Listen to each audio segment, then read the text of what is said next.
ಕನ್ನಡ ಪ್ರಥಮ ಕಥೆ ಅಂತ ಕೇಳ್ತೀವಿ. ಅದು ನಾವು ಎಲ್ಲಿ ಬರಬೇಕಾದ್ರಿ ಹಳಿಕೆರೆ ಗ್ರಾಮದಲ್ಲಿ ಬರೆಯಲ್ಪಟ್ಟ ಆ ಊರಲ್ಲಿ ಬರೆದಿರಬೇಕು. ಕನ್ನಡ ಪ್ರಥಮ ಕೃತಿ ಅದು ಒಡ್ಡರಾಧನೆ ಹಳಿಕೆರೆ ಏನಿದೆ ಬರೆಯಲ್ಪಟ್ಟ. ನಾವು ಅಂಬೋದೇನು ನಾವು ಎಷ್ಟೋ ಜನ ಅಂತರ ಕಲ್ಯಾಣ ಕರ್ನಾಟಕ ಬೀದರ್ ಬಹಳ ಹಿಂದುಳಿದಂತ, ಆದರೆ ಇಡೀ ಪ್ರಪಂಚಕ್ಕೆ ಏನೋ ಕೊಡುಗೆ ಕೊಟ್ಟಿದೆ ಅನ್ನೋದು ಬೀದರ್ ಜಿಲ್ಲೆ. ಬಹಳಷ್ಟು ವಚನ ಆಗಿರ್ಬೋದು, ಕೃತಿಗಳಾಗಿರ್ಬೋದು.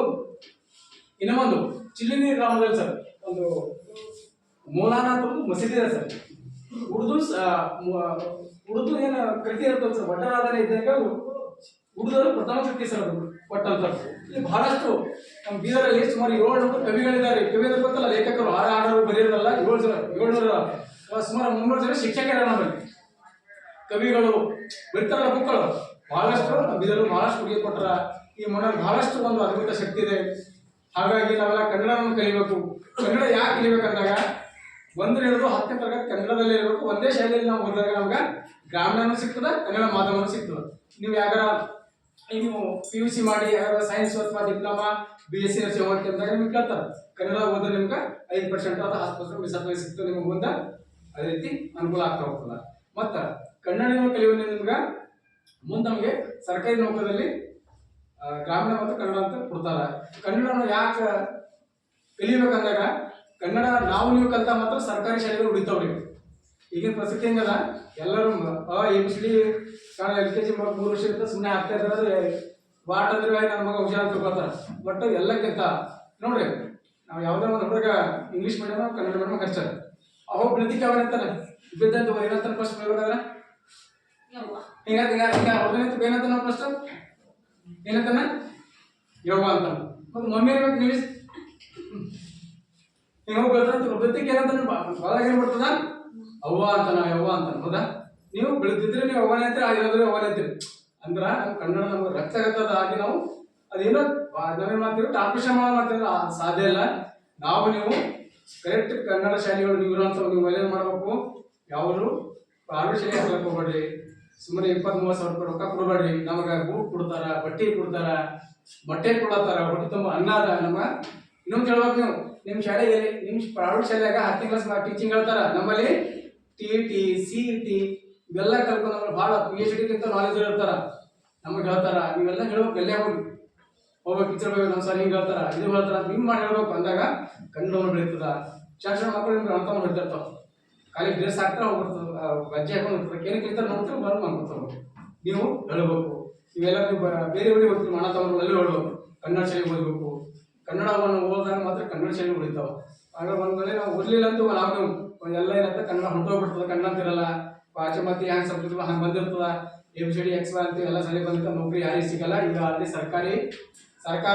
ಸರ್ಕಾರಿ ಶಾಲೆಗಳನ್ನು ಮುಚ್ಚುವಂತ ರೀತಿಯಲ್ಲಿ ಸ್ಥಿತಿಗತಿಯಲ್ಲಿ ಕೆಲಸ ಮಾಡ್ತಾ ಇದ್ದಾರೆ.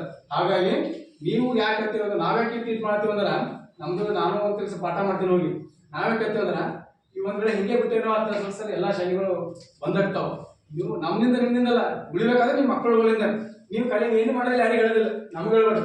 ನೀವು ಮನೆ ಹೋಗಿ ನಿಮ್ಮ ಕಾಕ ನಿಮ್ಮ ಮಕ್ಕಳು ಇರ್ತಾವೆ ಸಣ್ಣ, ಏನೇ ಮಾಡ್ಬೇಕು ಸರ್ಕಾರಿ ಶಾಲೆ ಹಾಕ್ಬೇಕು. ನೀವೇ ಸರ್ಕಾರಿ ಶಾಲೆ ಹಾಕ್ಬೇಕು, ಹೇಳ್ಬೇಕು. ನೀವೆಲ್ಲ 2 ಡೇಸ್ ಬಟ್ಟೆ ಕೊಡ್ತಾರ, ಶೂ ಕೊಡ್ತಾರ, ಎಲ್ಲ ಕೊಡ್ತಾರ. ಮತ್ತೆ ಇಲ್ಲಿ ಪೌಷ್ಟಿಕ ಆಹಾರ ಕೊಡ್ತಾರ. ಹಾಲು ಸಿಗ್ತಾರ, ನೀವು ಹಾಲು ಕುಡಿತಾರಲ್ಲ, ಎಲ್ಲ ಸಿಗ್ತದೆ. ಎಂತ ಬಿಟ್ಟು ನೀವು ಬೇರೆ ಕಡೆ ಹೋದಾಗ ನಮ್ಮ ಸಂಸ್ಕೃತಿ ನಾವೇ ಹಾಳು ಮಾಡ್ತೀವಿ. ಕನ್ನಡ ಬೇರೆ ಮಾಡ್ತೇವೆ, ನಾವು ಬೇರೆ ಕಲ್ತ ಹೊರಗಡೆ ಅಂತೇಳಿ ನಾವೇ ಹಾಳು ಮಾಡ್ತೀವಿ. ಹಾಗಾಗಿ ನೀವೇನು ಮಾಡ್ರಿ, ಈ ರೀತಿ ಕೆಲಸ ಮಾಡಿ. ನೀವು ಮಕ್ಕಳಾದ್ರೆ ಈ ರೀತಿ ಮಾಡ್ರಿ. ನಾವೇನ್ ಮಾಡ್ತೀವಿ, ಸಂಘ ಸಂಸ್ಥೆಗಳು ಸರ್ಕಾರದಲ್ಲಿರುವಂತಹ ಪ್ರಮುಖ ಜವಾಬ್ದಾರಿ ಲೆಟರ್ ಮೂಲಕ ನಾವು ಕನ್ನಡ ಕಲಿಕೆ ಕೇಂದ್ರಗಳನ್ನ ತೆಗಿಬೇಕಂತ ಸರ್ಕಾರ ಒತ್ತಡ ಹಾಕ್ತಿದ್ದೀವಿ. ಇಲ್ಲಿ ಬರೋರು ಇದು ಕೊಟ್ಟಿವಿ ನಾವು, ನಿಮಗೆ ಗೊತ್ತಿಲ್ಲ, ಬಟ್ ನಾವು ಕೊಟ್ಟಿದ್ದೀವಿ ಸೆಂಟರ್ ಇಲ್ಲೂ ಬೇಕಂತೇಳಿ. ನಮಗೆ ಕೊಡಬೇಡಿ, ಬಟ್ ಉಳಿದವರಿಗೆ ಕೂಡ ಯಾರಿಗೆ ಕೊಟ್ಟು ಶಿಕ್ಷಕ ಕೂಡ ಕೊಟ್ಟಿವಿ. ಭಾರತದ ಈಗೆಲ್ಲ ಒಂದು 2-3 ತಿಂಗಳು ಅಂದ್ರೆ ಕೊಡ್ತಾರ ಅವರು. ಹಾಗಾಗಿ ನೀವು ಇದೆಲ್ಲ ಮಾಡ್ರಿ. ನಾವು ಕನ್ನಡ ಆಳಿದಂತ ರಾಜಮನೆತನ ಬಗ್ಗೆ ತಿಳ್ಕೊರಿ. ಯಾವ ಕೃತಿಗಳು ಹೆಂಗೆ ರಚಲ್ಪಟ್ಟಿತ್ತು, ಯಾಕೆ ಇವೆಲ್ಲ ತಿಳ್ಕೋಬೇಕು. ಕನ್ನಡ ಬಗ್ಗೆ ಅಂದ್ರೆ ಎಲ್ಲ ಸವಿಸ್ತಾರ. ಕರ್ನಾಟಕ ಬಗ್ಗೆ ಪೂರಾ ಹೇಳ್ಕೊಟ್ಟು, ಜನಗಳ ಬಗ್ಗೆ ಅಂದ್ರೆ ಪೂರಾ 31 ಜಿಲ್ಲೆ ಬಗ್ಗೆ ತಿಳ್ಕೊಬೇಕು, ನದಿಗಳ ಬಗ್ಗೆ ತಿಳ್ಕೊಬೇಕು, ಸಂಸ್ಕೃತಿ ಬಗ್ಗೆ ತಿಳ್ಕೊಬೇಕು. ಉತ್ತರ ಕನ್ನಡ, ದಕ್ಷಿಣ ಕನ್ನಡ, ಮಲೆನಾಡು ಇವೆಲ್ಲ ತಿಳ್ಕೊಂಡ ನಮಗ ಹೊರನಾಡು ಇವೆಲ್ಲ ನಮ್ಗೆ ಏನಾಗ್ತಾವ, ನಮಗ ಸಾಂಸ್ಕೃತಿಕ ಮತ್ತು ಎಲ್ಲ ತಿಳುವಳಿಕೆ ಬರ್ತದ. ಅಂದಾಗ ಮಾತ್ರ ಅಲ್ಲಿ ನೋಡ್ರಿ, ಮೈಸೂರು ಕಡೆ ಯಾರು ಮೈಸೂರು ಭಾಗದ ಯಾರು ಜಾಸ್ತಿ ಪ್ರೈವೇಟ್ ಶಾಲೆ ಹಾಕಲ್ರಿ. ಎಲ್ಲ ಈ ಕುವೆಂಪು ನೋಡಿಲ್ಲ ಶಿವಮೊಗ್ಗದಲ್ಲಿ ಭಾಳ ಪ್ರೈವೇಟ್ ಶಾಲೆ ಕೊಟ್ಟು ಜನ ಪ್ರೈವೇಟ್ ಹಾಕಲ್ಲ, ಸರ್ಕಾರಿ ಶಾಲೆಗೆ ಹಾಕ್ತಾರ. ಉನ್ನತ ಅಧಿಕಾರಿಗಳು ಸಿ ವಿ ರಂಗರಾಮನ್ ಅವರು ಸಮೇತ ವಿಜ್ಞಾನಿ ಕನ್ನಡ ಓದೋರು ಬಹಳ ಜನ.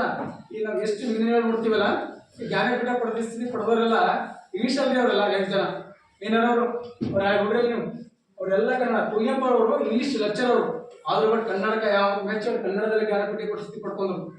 ಪ್ರತಿಯೊಂದು ಅವ್ರು ಏನ್ ಸರ್ 8 ಬಂದು ನೋಡ್ತಾ ಇದ್ದಾರಲ್ಲ, ಎಲ್ಲರೂ ಕನ್ನಡಕ್ಕಾಗಿ ತನ್ನ ಜೀವನ ಮುಡುಪಾಗಿಟ್ಟಾರೆ. ಕನ್ನಡ ಕಣ್ಣಲ್ಲಿ ಹೋದ್ರು. ಯಾಕೆ ಈ ಮಾತು ಹೇಳ್ತೀವಿ ಅಂದ್ರೆ, ನಾವು ಸುಮ್ಮನೆ ಹೇಳ್ತೀವಿ ಹೋಗ್ತೀವಿ ಅಂದ್ರೆ ಬಟ್ ನಾಳೆ ಫಾಲೋ ಮಾಡೋರು ನೀವು. ಹಾಗಾಗಿ ಕನ್ನಡವನ್ನು ಇದು ಮಾಡಬೇಕು, ಕನ್ನಡವನ್ನು ಹೆಚ್ಚ ಮಾತಾಡಬೇಕು, ಕನ್ನಡದಿಂದ ಎಲ್ಲವನ್ನು ನಾವು ಇದು ಮಾಡ್ಕೋತೀವಿ. ಹಾಗಾಗಿ ಕನ್ನಡ ನೋಡ್ರಿ, ಕನ್ನಡ ನಾವು ಎಷ್ಟು ಚಂದ ಕಲಿತೀವಿ ಅಂದ್ರೆ ಹುಟ್ಟದ್ರಿ. ಕನ್ನಡ ಒಟ್ಟು ಈಸಿ ಯಾವುದಿಲ್ಲ. ಏನಂದ್ರೆ 43 ಅಕ್ಷರಗಳು ಎಲ್ಲನೇ ಸರಳವಾಗಿರ್ತಾವ. ABCD ಏನೋ 26.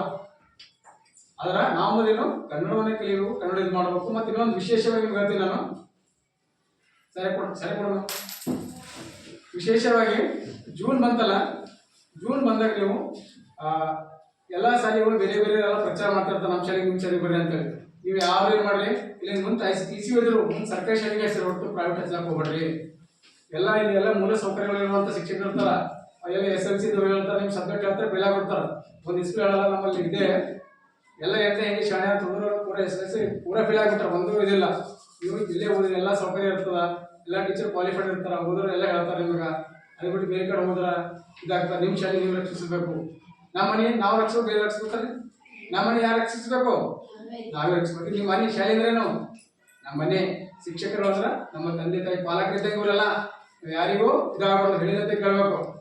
ಮತ್ತೆ ಇನ್ನೊಂದಿನದ ಪ್ರತಿಯೊಬ್ಬರು ಅದು ಮಾಡಬೇಕು. ಎರಡನೇದು, ನೀವು ಜೂನು ಮತ್ತೆ LKG ಇಲ್ಲೇ ತರಬೇಕು. ಅರ್ಥ